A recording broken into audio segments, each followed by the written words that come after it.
Terima kasih. A'udzubillahi minasyaitonir rajim. A'udzubillahi minasyaitonir rajim. Walillahi al-masyriq wal maghrib fa ayyama tuwallu fa thamma wajhullah. Innallaha wasi'un 'alim. A'udzubillahi minasyaitonir rajim.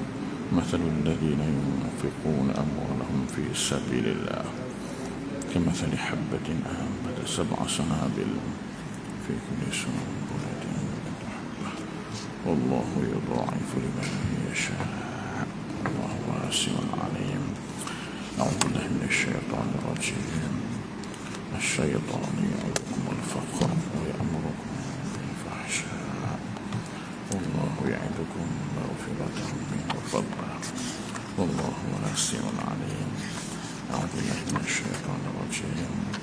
Wa ankihul ayama minkum was-salihina min 'ibadikum wa imaikum yakunu fuqara yughnihim Allah min fadlihi wallahu wasi'un 'alim. Bismillahirrahmanirrahim. Al-Fatihah. A'udzubillahi minasyaitonir rajim. Bismillahirrahmanirrahim. Alhamdulillahi rabbil alamin. Ar-Rahmanir Rahim. Maliki yaumiddin. Iyyaka na'budu wa iyyaka nasta'in. Ihdinas siratal mustaqim. Siratal ladzina an'amta 'alaihim ghairil maghdubi 'alaihim waladdallin. Amin. Innal hamdalillah الذي نحمده ونستعينه ونستهديه ونستغفره ونعوذ بالله من شرور أنفسنا ومن سيئات أعمالنا من يهده الله فلا مضل له ومن يضلل فلا هادي له وأشهد أن لا إله إلا الله وأشهد أن محمدا عبده ورسوله. اللهم رب اشرح لي صدري ويسر لي أمري واحلل عقدة من لساني يفقهوا قولي فإن أشرق الحديث كتاب الله وخير الهدي هدي محمد صلى الله عليه وسلم وشر الأمور محدثاتها وكل محدثة بدعة. اللهم علمنا ما جهلنا وذكرنا ما نسينا. اللهم إنا نستودعك ما علمتني فاردد إلي عند حاجتي إليه. اللهم اجعلنا من الذين يستمعون القول فيتبعون أحسنه. منها خلقناكم وفيها نعيدكم ومنها نخرجكم تارة أخرى.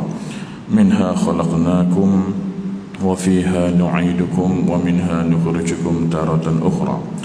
منها خلقناكم وفيها نعيدكم ومنها نخرجكم تارة أخرى. Assalamualaikum warahmatullahi wabarakatuh. Yang dimuliakan Al-Fadil Tuan Nazir Timbalan Setiausaha Bendahari Ahli-ahli Jana Kuasa, yang saya segani Al-Fadil Tuan-tuan Imam, Tuan-tuan Bilal, Tuan-tuan Siap, yang saya hormati Tuan Haji Fadil dan semua sahabat-sahabat, para jemaah muslimin dan muslimat yang dikasihi oleh Allah Subhanahu wa taala sekalian. Alhamdulillah, pada pagi yang berbahagia ini insya-Allah kita akan sambung bacaan tafsir surah Al-Waqiah. Kita baca dulu, kita ada baca sebelum puasa dulu sikit, dan insya-Allah kita sambung balik pada pagi ini insya-Allah. Sebelum itu kita baca dulu tuan-tuan. Kita baca dulu surah Al-Waqiah. Beberapa ayat. Bukan semua, beberapa ayat. Moga-moga Allah Ta'ala berikan kebarakatan kepada kita insya-Allah.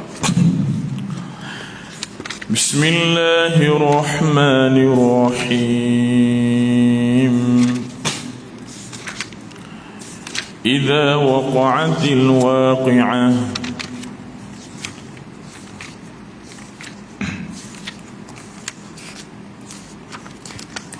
ليس لوقعتها كاذبة خافضة رافعة إذا رجت الأرض رجا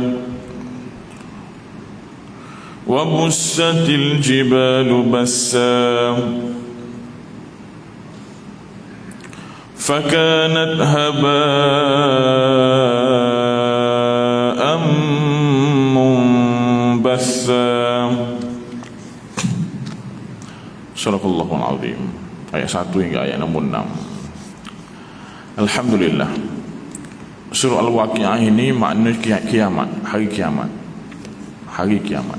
Dalam Al-Quran ini Allah Ta'ala ada banyak menyebutkan tentang kiamat. Dan nama-nama kiamat ini dalam Al-Quran hampir 40 nama. Hampir 40 nama. Dalam kitab saya ini ada 37 nama. Nama kiamat saja. Dan setiap nama-nama itu Allah Ta'ala ulang kali, banyak kali. Seperti mana Yaumul Qiyamah, tentang hari kiamat. Hari kiamat itu saja Allah Ta'ala ulang sebanyak 70 kali. Juga Allah Ta'ala berikan namanya dengan Yaumul Hasrah, banyak. Yaumul Qari'ah, banyak. Banyak sangat. Jadi Allah Ta'ala nak ingatkan kita supaya kita ni sentiasa kena ingat kepada kiamat. Maka sebab itulah Allah Ta'ala datangkan banyak kali kiamat, perkataan kiamat dalam Al-Quran.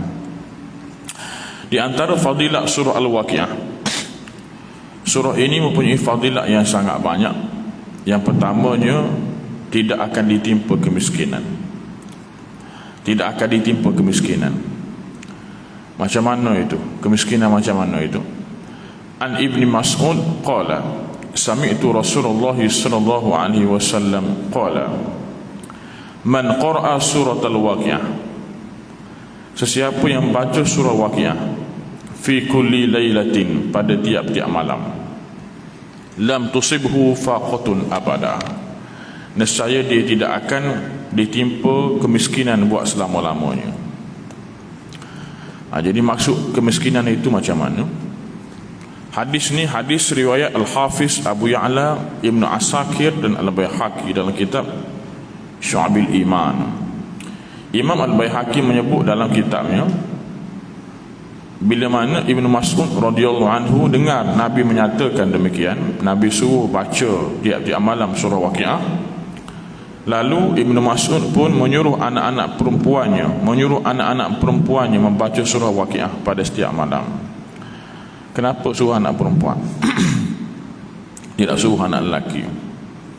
Anak lelaki ni mereka kerja. Orang-orang Arab ni mereka kerja. Kalau perempuan mereka tak kerja, mereka tinggal di rumah. Jadi bila anak perempuan ini yang tidak ada masa untuk bekerja ini, untuk mencari rezeki ini, walaupun begitu, bila mana mereka mengamalkan surah ini, mereka akan tetap diberikan rezeki yang murah oleh Allah Ta'ala. Allah Ta'ala peluahkan rezeki mereka walaupun mereka tidak bekerja. Adapun anak lelaki itu berpeluang untuk bekerja.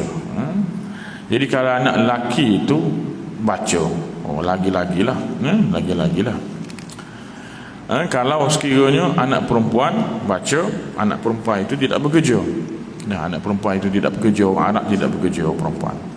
Jadi kalau mereka baca, mereka dimurahkan rezeki Allah Ta'ala. Anak lelaki mereka ada peluang untuk bekerja. Jadi kalau anak lelaki baca, lagi-lagilah. Itu pandangan pertama. Pandangan kedua mengatakan Ibn Mas'ud ini hanya mempunyai anak-anak perempuan saja.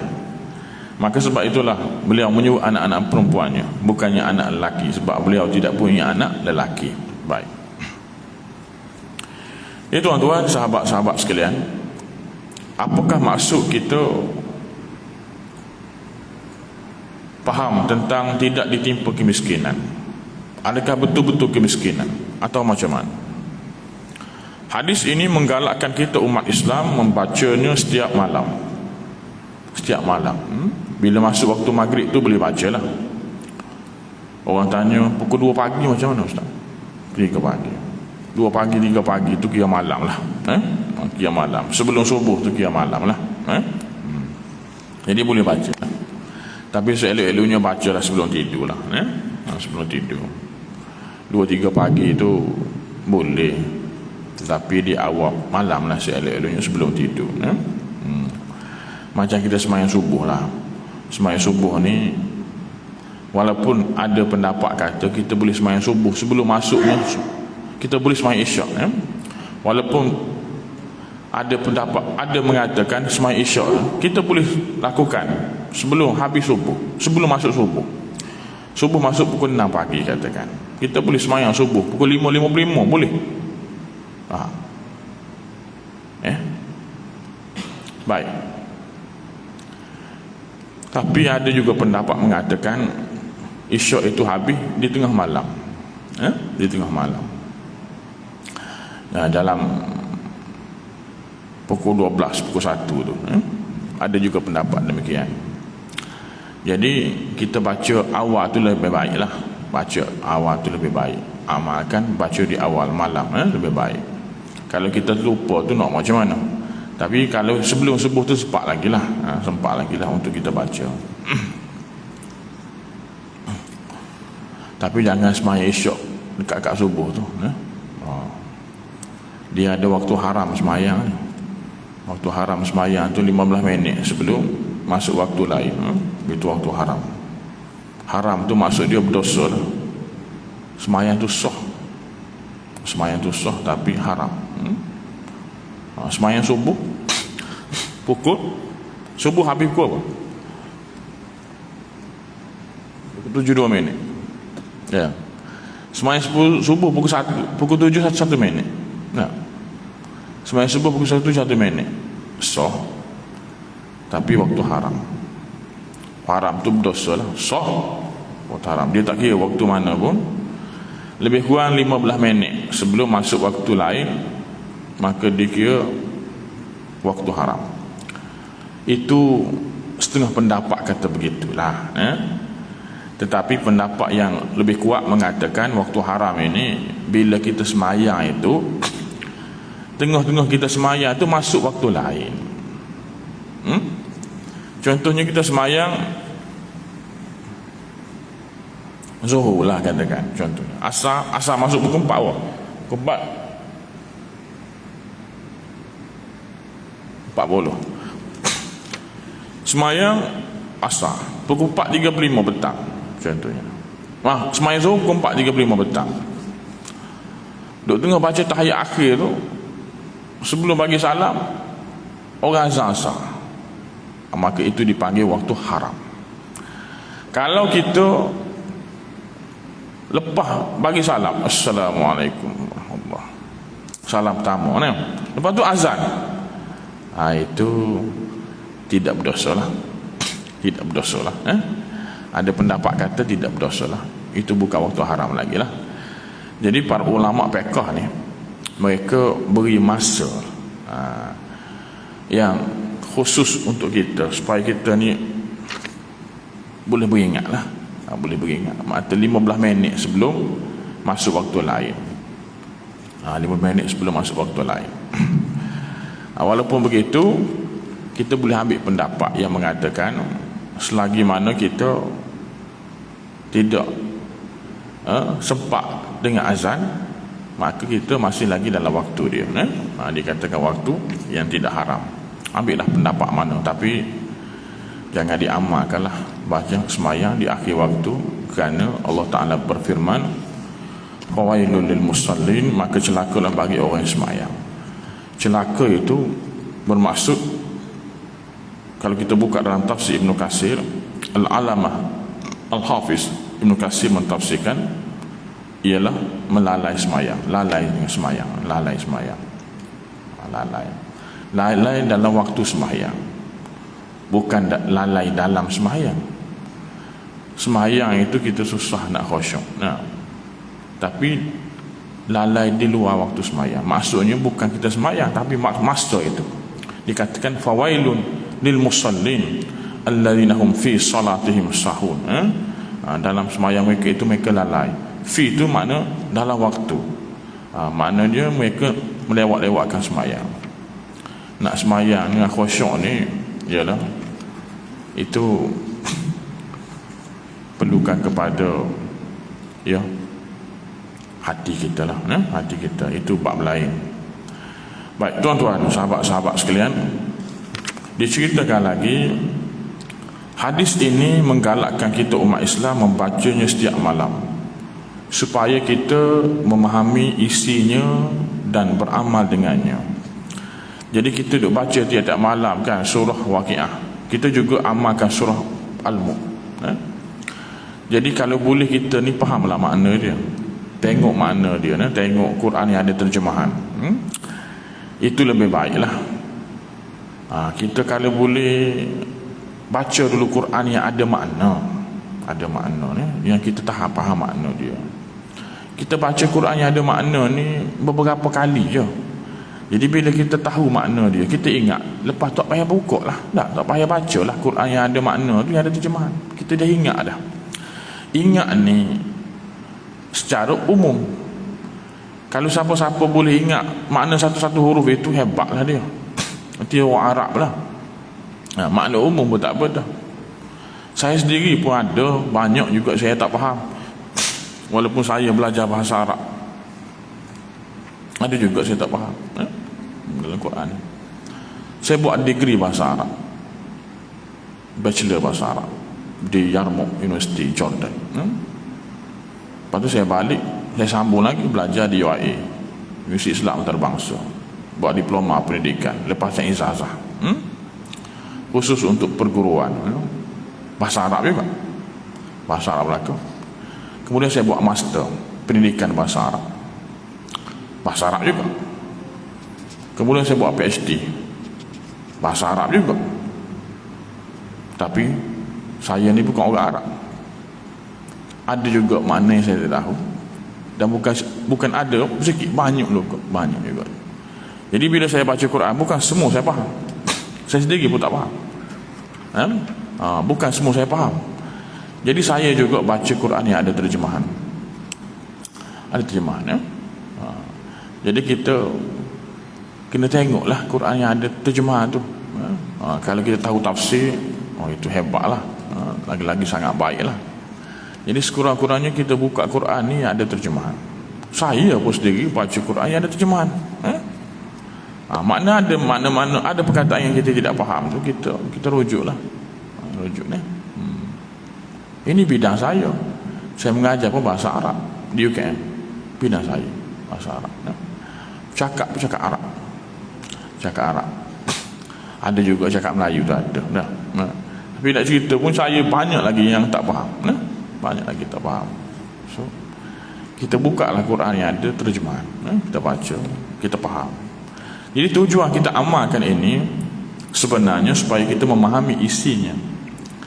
Jadi bila kita dah ingat dah isi, kita baca beberapa kali Quran yang ada terjemahan, kita dah ingat lah. Lepas tu tak payah buka, tak apa dah. Quran yang ada terjemahan tu kita dah ingat dah. Ingat secara umum saja. Kalau ingat secara satu-satu huruf itu hebatlah, sangat hebat. Itu orang Arab. Jadi kita amalkan surah ini, kita baca tiap-tiap malam supaya kita memahami isinya. Dan bila kita memahami isinya, kita dapat beramal dengannya. Dia akan datang keyakinan, dia akan datang keimanan, dia akan datang ruh. Ada ruh, kita perlukan ruh. Apa-apa pun dia kena ada ruh. Ruh makna kekuatan. Allah Ta'ala bagi kekuatan kepada kita. Tapi dengan syarat kita kena faham. Macam kita zikir lah. Zikir la ilaha illallah wahdahu la syarika lah, lahul mulku hamduhi wa yumiitu ala kulli syai'in qadir. Boleh zikir gitu? Boleh. Tapi lebih baik kita zikir dengan cara dia yang sebetulnya. Sebutkan panjang, la ilaha illallah. Dia datang, ruh datang. Dengan kita memahami maksud dia, kita baca di mulut kita, baca juga di hati kita. Baca di mulut dan juga di hati kita. serentak. Dengan kita memahami maksud dia, dia sampai, matlamat itu sampai dan datang roh, kita faham makna dia. Ibnu Abbas kata la ilaha illallah tu bukan tiada Tuhan melainkan Allah. Itu bagi orang yang baru masuk Islam, bagi orang yang mula-mula masuk Islam. Dia terjemah lagu tu lah, tiada Tuhan yang disembah dengan sebenar-benarnya melainkan Allah. Kita yang dah lama Islam ni, kita kena upkan lagi makna dia. Tiada Tuhan yang memberi kemuliaan melainkan Allah. Kita pelbagaikan makna. Bila kita sebut la, dalam sebut la tu lah, tiada Tuhan yang memberi kemuliaan, tiada Tuhan yang memberi penghinaan melainkan Allah, tiada Tuhan yang memberikan manfaat melainkan Allah, tiada Tuhan yang memberikan kemudaratan melainkan Allah, mudir. Tiada Tuhan yang memberikan rezeki melainkan Allah, tiada Tuhan yang menahan segala rezeki melainkan Allah. Pelbagai kat mana, pelbagai kat mana. Seperti nama-nama Tuhan itu, tiada Tuhan yang maha mengetahui. Bila kita sebut la, panjang. Sebab itulah kita lebih afdal sebut panjang. Bila kita faham makna, ada roh dalam hati kita, ada roh. Satu hari Sayyidina Ali karamallahu wajhah datang kepada Nabi SAW. Lalu Sayyidina Ali tanya, ya Rasulullah, wahai Rasulullah, apakah zikir yang paling mudah untuk aku dekatkan diri kepada Allah Ta'ala? Apakah zikir yang terbaik, yang paling mudah untuk aku dekatkan diri kepada Allah Ta'ala? Maka Nabi kata, wahai Ali, pejamkan matamu dan kamu dengari apa yang aku katakan, dan kamu ulangi apa yang aku nyatakan ini. Sayyidina Ali pun pejamkan mata. Lalu Nabi pun menyebut la ilaha illallah. Itu dia. Jadi faham makna dia, ruh tu masuk, ruh tu, kekuatan tu masuk. Jadi bila kita baca Quran pun sama, bila kita baca kita faham makna dia, ruh tu masuk, ruh tu masuk. Jadi faham tu bukan kata faham satu-satu perkataan, faham umum pun tak apa. Itu maksud dia. Baik, maka kesannya dari sudut kerohanian, bila kita amalkan surah Waqiah ini tiap-tiap malam, kita dapat memahaminya, walaupun secara umum, kita juga dapat beramal dengannya, kita yakin dengan apa yang ada dalamnya. Maka kesannya dari sudut kerohanian, jiwa akan kuat, jiwa kita akan kuat, dan tidak akan bergantung harap kepada manusia. Itu dia kan. Jadi surah Al-Waqiah ini, bila kita memahaminya, Allah Ta'ala akan datangkan kekuatan yakin kepada Allah Ta'ala. Kita tidak mengharap kepada manusia. Bila kita tidak mengharap kepada manusia, yakin kepada Allah Ta'ala, maka Allah Ta'ala murahkan rezeki kita, murahkan rezeki kita.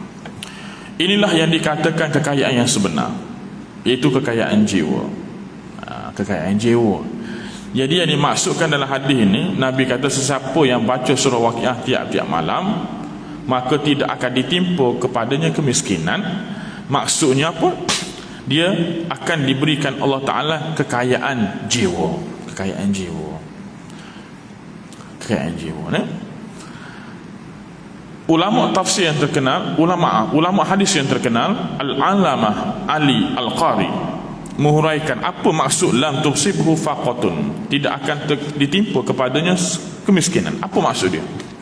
Bila kita amalkan surah Waqiah tiap-tiap malam, Allah Ta'ala tidak akan timpakan kita kemiskinan. Apakah maknanya itu? Sebenarnya maknanya yang diberikan itu, lam yadurhu faqrun. Kalaulah sekiranya dia itu hidup susah, kalaulah dia itu hidup susah, tidak senang manalah kehidupan dia, tidaklah sekaya mana, walaupun begitu, ianya tidak akan menjejaskannya sedikit pun untuk beribadah kepada Allah Ta'ala. Itu maksud dia. Dia ada juga orang yang kaya, harta banyak, tapi tak ada masa nak ibadah. Sembahyang pun pakai jamu. Ramai pokok bisnes ni kita kat Malaysia ni banyak masuk Syiah. Memang Syiah. Ada murid saya tu, anak murid saya bukan kat UKM, anak murid saya di luar lah, di tempat pengajian luar. Dia ni orang bisnes. Satu hari tu kawan dia ajak dia pergi ke Seri Gombak. Seri Gombak tu tempat Syiah. Dia tak tahu. Dia tak tahulah. Dia pergilah. Ada kenduri. Ramai. Satu Malaysia datang. Dia tak tahu. Banyaklah. Kanopi tu banyaklah. Macam kenduri kahwin lah. Ramai orang makan. Lepas habis makan tu, kawan dia ajak. Kawan ni gigi bisnes dia lah. Sebenarnya ini majlis memperingati hari kelahiran Sayyidatina Fatimah. Rupa-rupanya Syiah berlaku. Ini kisah benar ni. Cerita betul ni. Orang Melayu kita ramai pembuat Syiah di Seri Gombak. Seri Gombak tu kan pusat dia kan. Di situ ada pengerusi dia, Muhammad Kamil Zuhairi tu, pengerusi dia. Ramai Syiah orang Melayu. Pokok bisnes tu utamanya lah, orang bisnes. Mereka ni memang nak sangat masuk Syiah. Sebab bagi mereka Syiah ni mazhab. Dia kata mazhab. Macam mazhab Syafi'i, Hanafi lah. Dia kata gitu. Jadi mazhab Syiah ni semayang ni boleh jamak. Boleh jamak. Yang biasanya semayang subuh satu, semayang zuhur dengan asar dia jamak pada waktu asar. Dia lagu tu. Zuhur dengan asar dia jamak waktu asar. Dia semayang asar tu dia semayang zuhur sekali dengan asar. Lepas tu maghrib dengan isyak dia semayang dalam waktu isyak. Dia biasa lagu tu lah Syiah ni. Tetapi ada Syiah dekat Malaysia kita ni tuan-tuan, dia jamak 5 waktu sekali serentak. Itu hebat ni. Saya tak boleh cerita lah tempat mana, bahaya kan. Nanti ada orang sekampung dengan dia ni marah kat saya pula ni. Kalau saya sebut ni tuan-tuan terkejut. Tuan-tuan terkejut. Betul ke Ustaz? Betul lah ni. Ini kajian saya sendiri. Aduh. Dia jamak 5 waktu terus. Aduh. Ini dia tuan-tuan. Lepas habis makan tu kawan dia cerita, ini majlis Syiah. Ini majlis Syiah. Lepas tu dia ajak anak murid saya tu masuk Syiah sekali. Masuklah. Dia bagi list nama perempuan.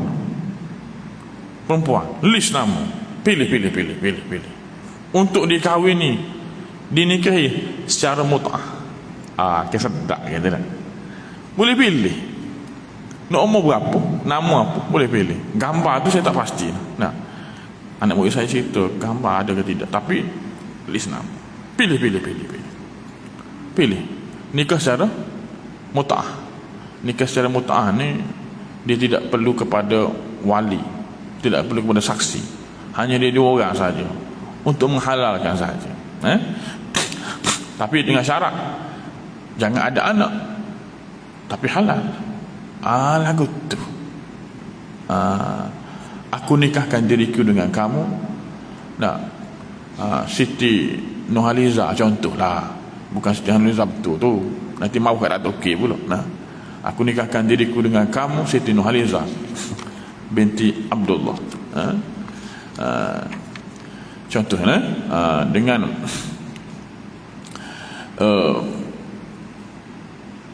mas kahwin sebanyak sekian-sekian RM100 selama sebulan. Perempuan tu kata, ya, saya terima. Beres lalu. Tapi sebulan lah. Lepas tu dia nak lagi, dia akan nikah lagi pula. Tapi syarat tak boleh ada anak. Sebab dia kata di zaman Nabi SAW ramai sahabat-sahabat yang pergi berdagang, pergi berniaga kan. Zaman Nabi mereka pergi berdagang, orang Arab ni pergi berdagang lama. Pada musim sejuk mereka pergi berdagang ke Yaman. Yaman tu panas. Bila musim panas di semenanjung Arab, mereka pergi berdagang ke Syam. Syam tu musim sejuk dia lama. Syam lah, negara Arab Syam tu, Syria, Jordan, Palestin. Itu dia. Syria, Jordan, Palestin, Lebanon, itu ialah negara-negara Arab, Syam. Itu banyak musim sejuk, sebab itulah orang Arab di kat sana curah-curah sikit kulit. Jadi bila musim panas di Mekah ni, di semenanjung Arab ni, mereka pergi berdagang ke Syam. Syam sejuk. Bila musim sejuk di negara Arab, di semenanjung Arab, mereka pergi berdagang ke Yaman. Yaman tu panas sikit. Jadi mereka pergi berdagang ni lama, berbulan-bulan, setahun. Jadi di sana mereka tidak ada isteri. Mereka meninggalkan isteri mereka di kampung halaman mereka. Jadi bagaimanakah caranya untuk mereka menghalalkan semua itu? Maka mereka minta izin dengan Nabi SAW, dan Nabi izinkan mereka. Nabi izinkan boleh nikah secara mut'ah, nikah secara mut'ah boleh, untuk mengharuskan yang halal, mengharuskan yang halal, yang haram. Tuan-tuan dengar ni, ini bukan hukum. Ini bukan hukum syariat yang betul.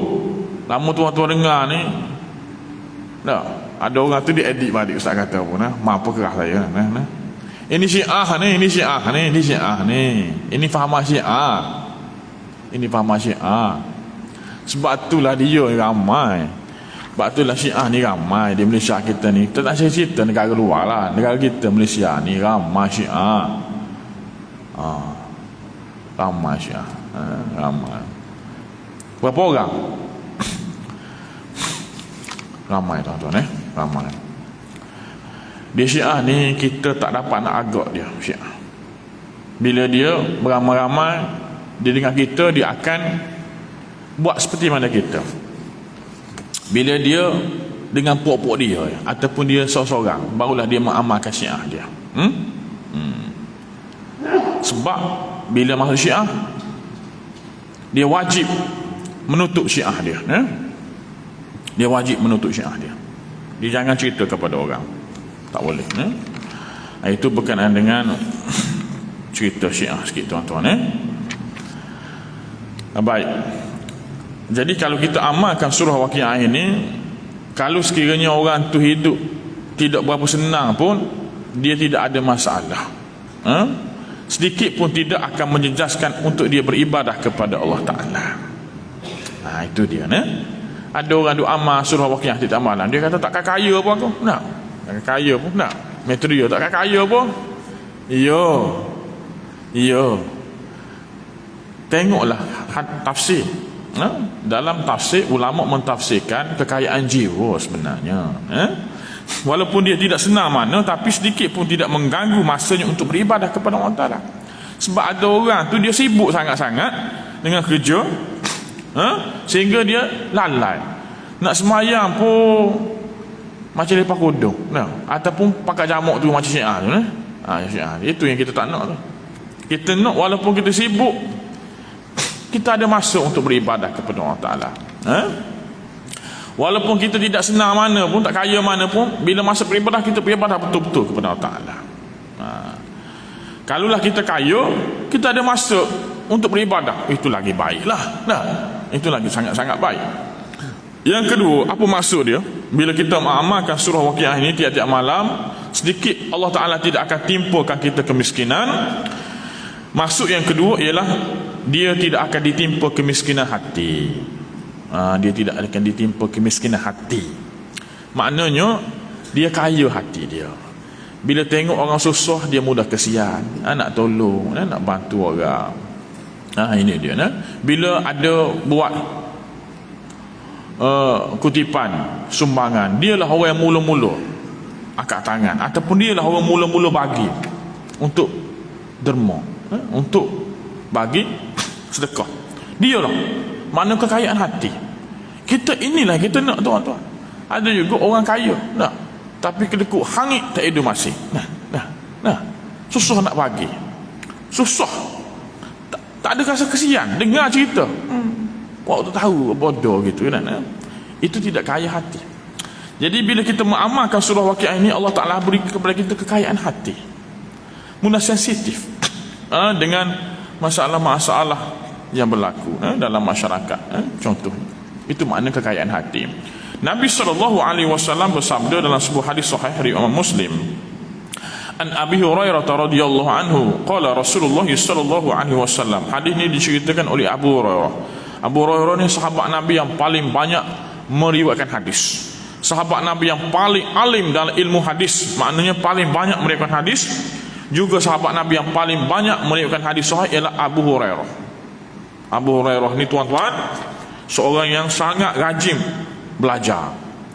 Di mana saja Nabi pergi, di sebelah dia ada. Dia ikut je Nabi. Sehingga ada ketika tu dia sampai tak sanggup pergi bekerja, sebab dia nak dengar juga ilmu Nabi. Bila tak pergi kerja, dia tak ada makanan lah, nak beli makanan tak ada makanan, tapi dia sanggup berlapar. Dia ambil kain, dia ikat dalam kitab sirah sahabat, sejak berkenaan dengan kitab sahabat Nabi. Bila lapar dia ambil kain, dia ikat. Dia lapar lagi, dia ambil anak batu, ikat. Hebat Abu Hurairah. Semata-mata dia nak bersama Nabi, nak ikut Nabi, nak pergi dengar ilmu yang Nabi sampaikan. Ini hebatnya Abu Hurairah, minat kepada ilmu. Tapi dalam majlis ilmu, dia ni sahabat Nabi yang pelik sikit. Dia tak suka duduk kat depan-depan, dia suka duduk kat belakang-belakang. Itu style dia. Duduk kat belakang-belakang, dia cari tiar-tiar dinding ni. Dia cari tu pak-pak menyandar. Lepas tu pula kepalanya tunduk ke bawah. Dia cari dia tiang tu, duduk kat belakang-belakang. Itu duduk kat depan-depan, kepala dia tunduk ke bawah pula. Style dia lagu tu.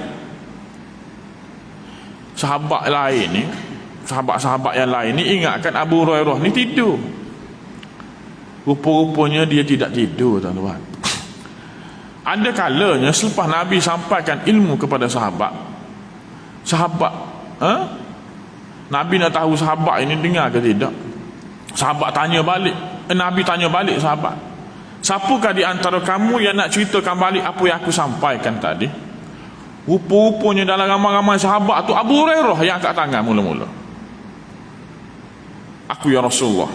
Dan bila Abu Hurairah menceritakan apa yang Nabi sampaikan sebelum itu, seperti recall balik, tanpa lupa walaupun sepatah huruf yang keluar daripada bibir Nabi sallallahu alaihi wasallam. Ini hebatnya Abu Hurairah ni. Jadi tidak salah dalam majlis ilmu ni kita duduk kat belakang-belakang, kepala kita tunduk ke bawah, tidak salah.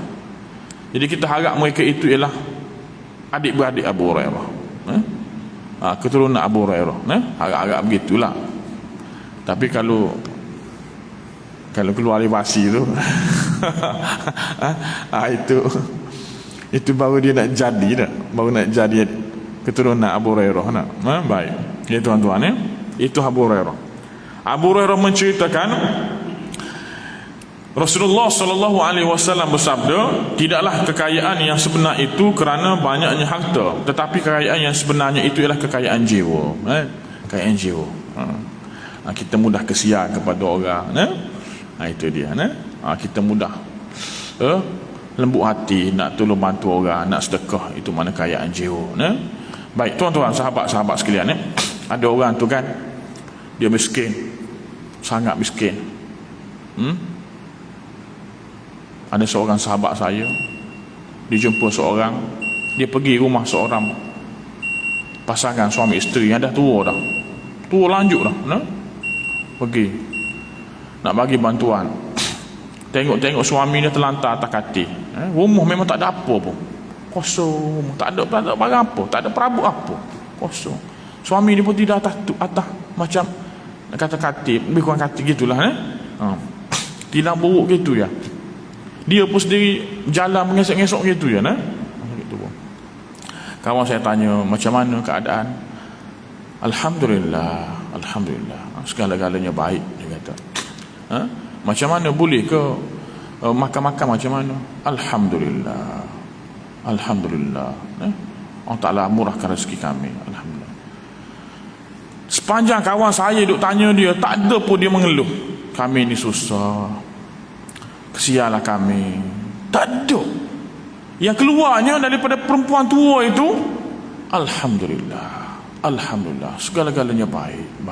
Walaupun suami dia sendiri guna pampers dengan tak boleh bangun, dia sendiri pun berjalan mengesok-ngesok, rumah tak ada apa-apa barang pun. rasa ada kipas buruk ya. Nak cerita memang susah, tapi bila bercakap, bila tanya, tak ada pun jawab. Kami susah, tak ada. Semua alhamdulillah. Alhamdulillah. Hebat. Bila kawan saya nak ulurkan bagi bantuan, mungkin boleh bagi kepada orang yang lebih memerlukan lagi daripada kami. Oh, hebat. Walaupun kita tengok tu kita menangis, tapi dia sendiri alhamdulillah. Inilah kekayaan jiwa, tuan-tuan. Inilah kekayaan jiwa. Hebat, sangat hebat. Ini kisah benar, tuan-tuan. Kisah benar. Itulah yang dia katakan, amalkan surah Waqiah, Allah Ta'ala bagi kekayaan jiwa kepada kita. Itu yang pertama. Masa ada seminit lagi kurang, tuan-tuan. Yang keduanya, betul dalam hadis Nabi ada menyatakan sesiapa yang mengamalkan surah Waqiah dilimpahi kekayaan. Memang betul ada. Ini tafsiran yang kedua. Di antara kelebihan kita baca surah Waqiah, yang keduanya ialah dilimpahi kekayaan. Anas ini sahabat Nabi, di antara sahabat Nabi yang sangat kaya. Anas bin Malik. Anas bin Malik ni pada asalnya dia bukan kaya, dia miskin sangat-sangat. Ibunya ibu tunggal, dia juga miskin, sehingga ibunya serahkan dia kepada Nabi. Ya Rasulullah, ambillah anakku inilah seorang-seorangnya harta aku ya Rasulullah, tapi aku nak kamu ambil dia sebagai budak kamu, hamba kamu, ambillah dia ya Rasulullah. Nabi ini tidak pernah sekali pun sekap keinginan sahabat. Bila sahabat nak buat suatu kebaikan, Nabi akan terima. Maka Nabi pun ambillah itu hasrat ibunya Ummu Sulaim. Nabi pun ambillah Anas bin Malik, anak yatim ketika itu, yang kematian ayahnya, umurnya 7 tahun. Nabi ambil buat jadi budak Nabi, di antara salah seorang hamba Nabi. Anas bin Malik inilah yang duduk sediakan air wuduk Nabi, air mandi Nabi, dan kewajipan Nabi yang lain. Di mana saja Nabi pergi dia ikut ya. Dia budak Nabi. Sebab itulah Anas bin Malik ini di antara sahabat Nabi yang paling banyak meriwayatkan hadis selain daripada Abu Hurairah radhiyallahu anhu. Anas bin Malik.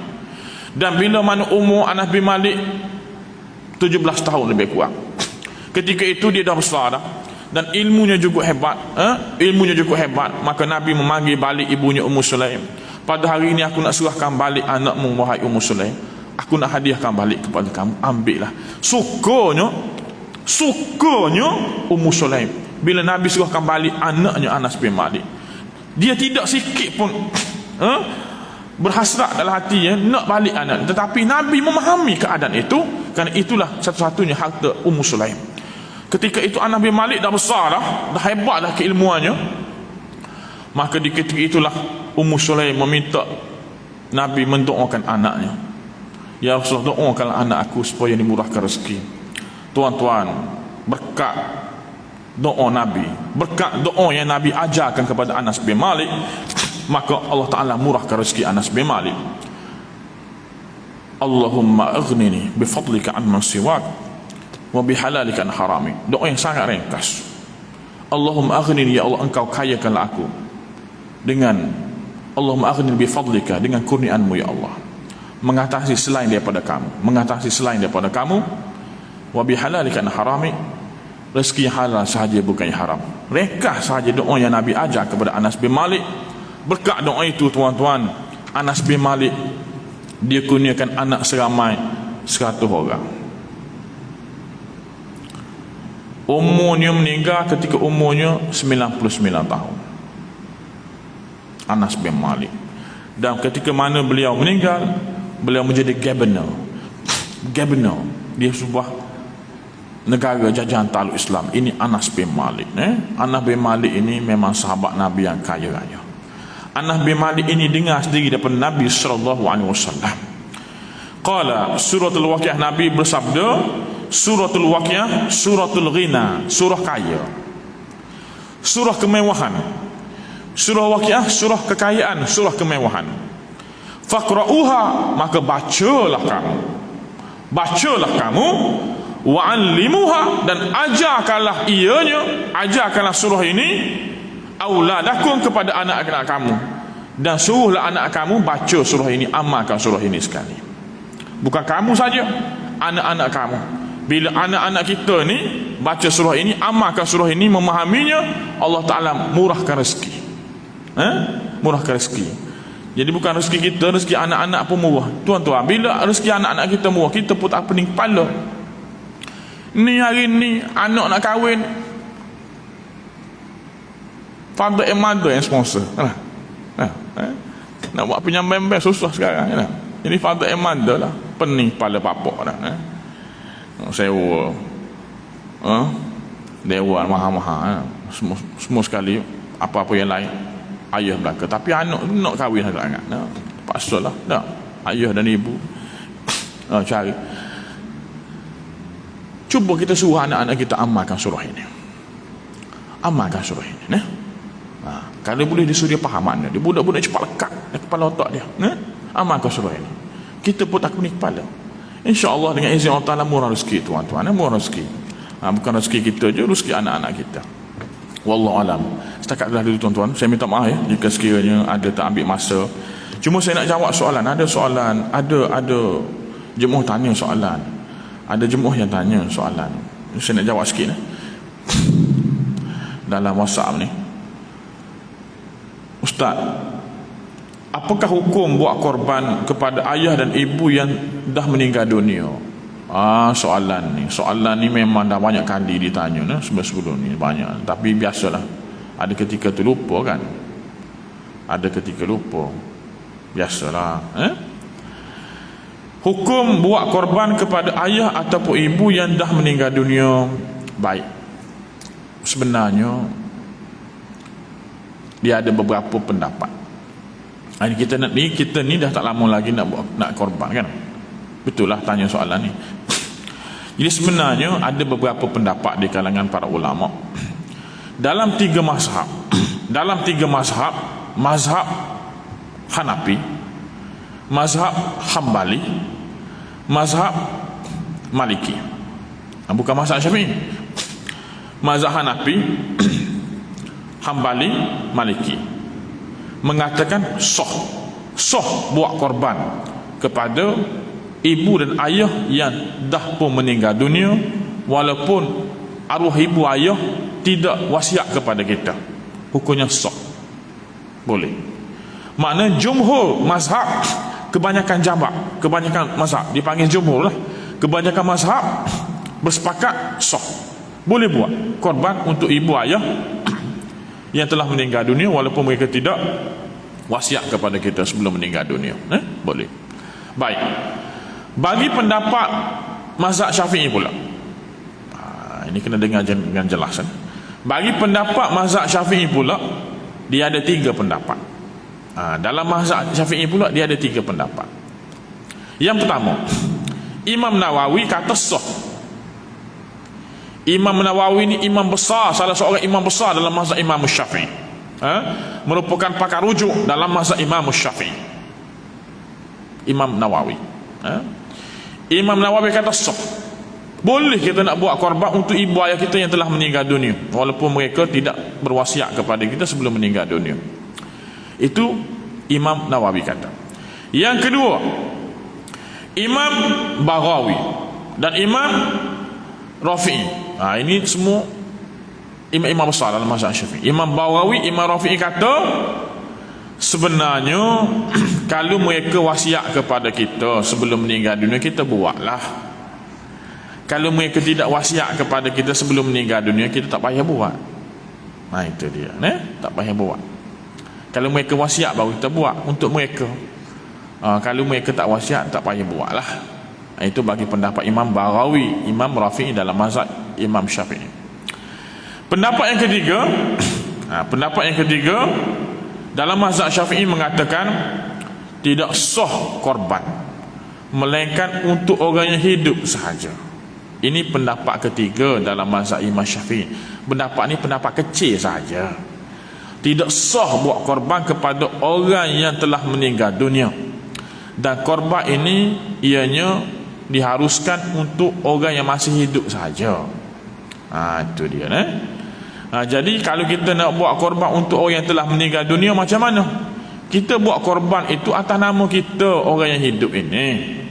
Contohnya anak dia buat korban atas nama dia lah, atas nama dia lah, sebagai anak Muhammad Fadil ke dah. Contohnya dah. Bin apa je? Bin Ismail, ayah saya baik. Kita buat atas nama orang hidup, tetapi pahalanya kita niat hadiah kepada mereka yang telah meninggal. Itu pendapat ketiga dalam mazhab Syafi'i. Imam Nawawi kata sah. Imam Barawi, Imam Rafi'i kata bolehlah kita nak buat korban kalau mereka wasiat. Tak wasiat tak payah. Pendapat ketiga pula kata tak sah, melainkan untuk orang hidup saja. Untuk orang yang tak hidup ni, untuk orang yang telah meninggal, kita buat korban atas nama orang yang hidup dan kita niatkan hadiah pahala kepada mereka. Baik, kita ni nak ambil pendapat mana? Boleh berlaku, semua boleh berlaku, terpulang kepada kita. Ini ilmu. Tuan-tuan boleh rujuk dalam kitab Bahrul Mazi. Semua ni saya cakap ni ianya ada di antaranya dalam kitab Bahrul Mazi, jilid ke-6. Boleh buka kitab Bahrul Mazi jilid ke-6. Jadi kita nak ambil pendapat mana, ambil lah pendapat saya. Saya ambil pendapat yang mengatakan sah buat korban kepada orang yang telah meninggal dunia. Dan memang saya alhamdulillah tiap-tiap tahun saya buat korban untuk arwah ibu saya yang telah meninggal dunia. Ayah saya tu saya buat lah kan, yang masih hidup tu. Sebelum tu kita hello dulu kat dia, nak buat korban ni untuk abah contohnya kan.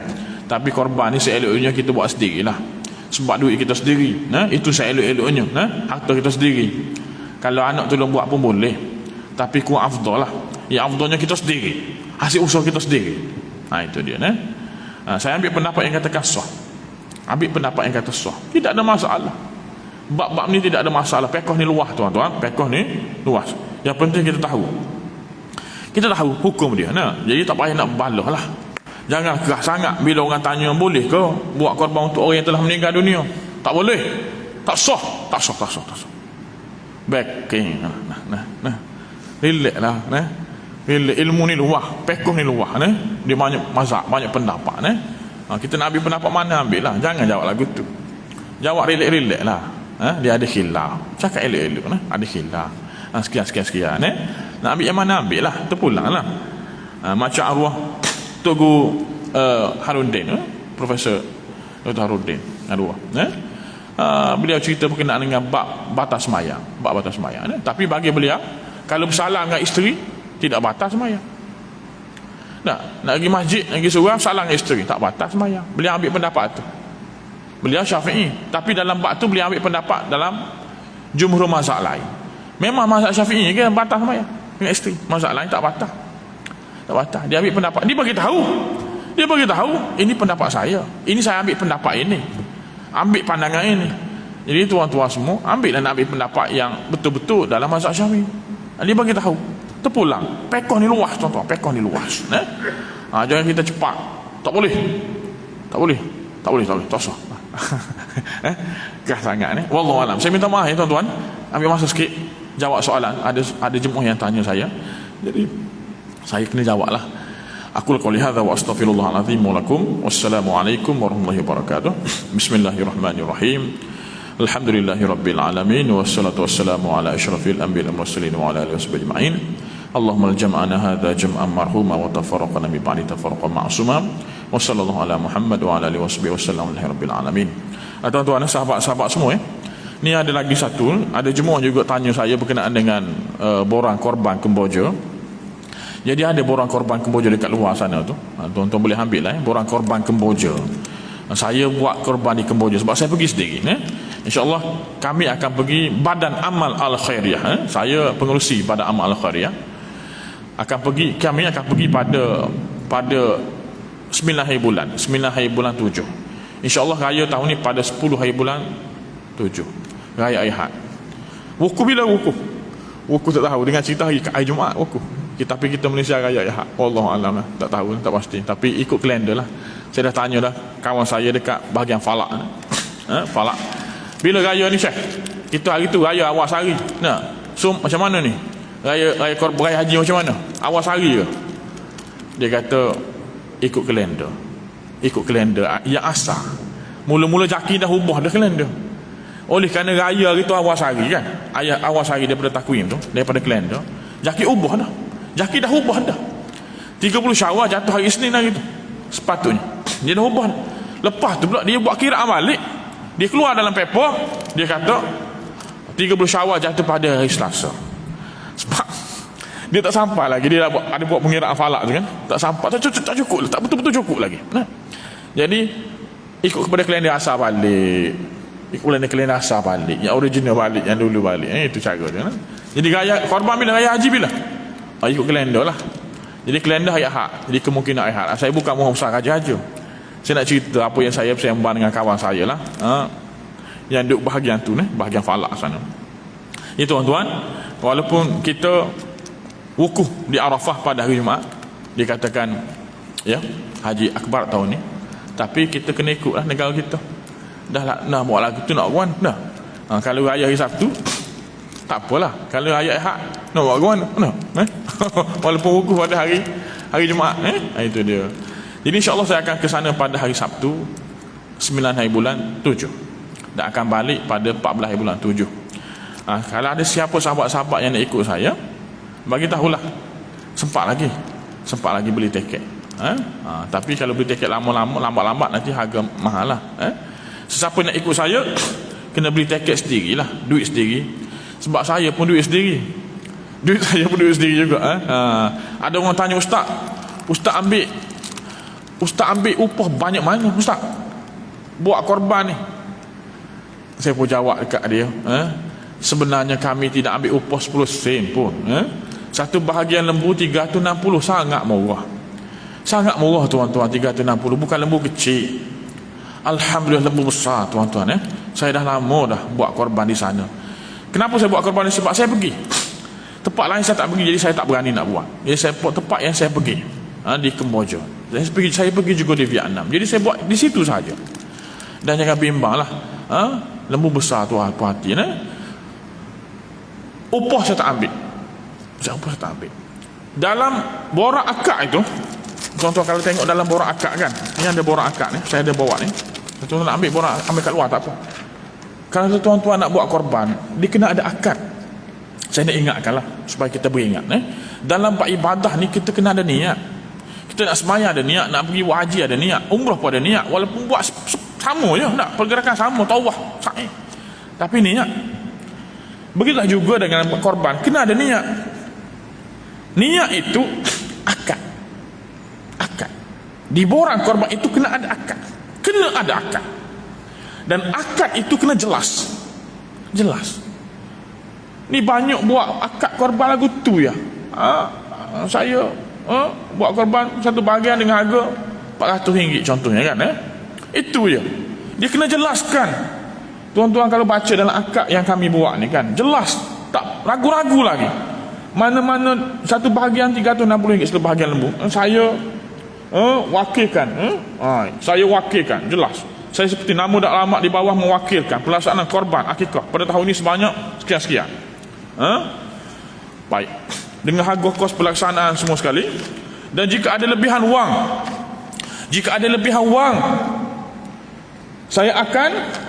saya dengan rela hati bersetuju untuk menyumbang lebihan harga semua itu dengan kepada pembinaan operasi sekolah tahfiz akademik.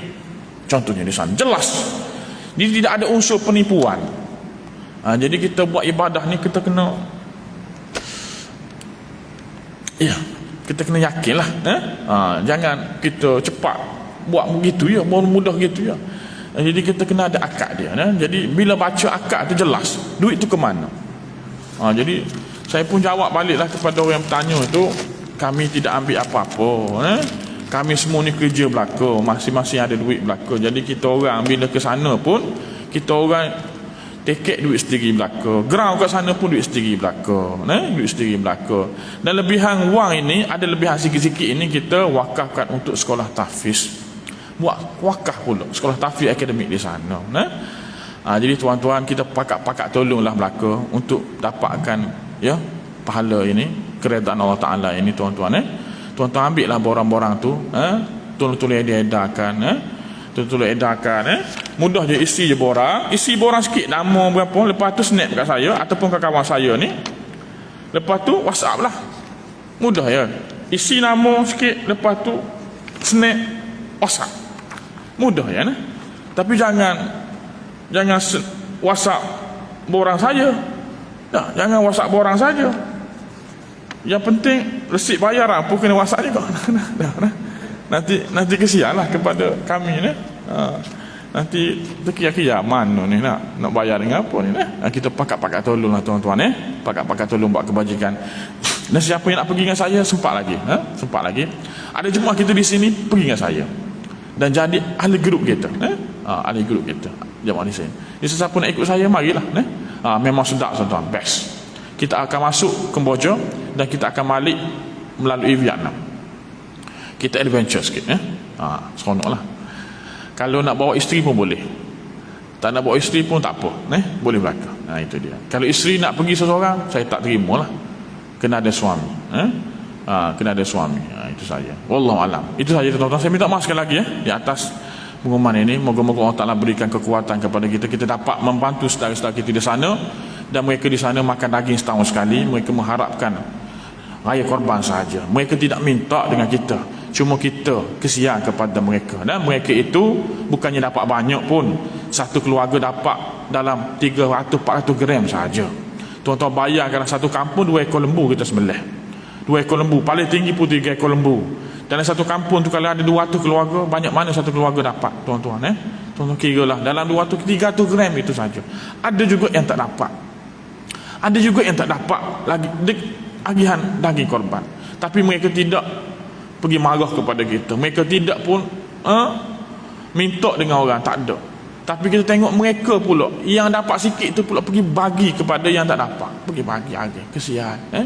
Jadi kita nak tolong bantu mereka. Itu saja tuan-tuan. Moga-moga Allah Ta'ala berikan kekuatan kepada kita untuk kita dapat menolong mereka di sana. Aku lakukan hadza wa astaghfirullahaladzim li wa lakum. Wassalamualaikum warahmatullahi wabarakatuh. Saya minta maaf banyak sekali lagi kerana ambil masa tuan-tuan.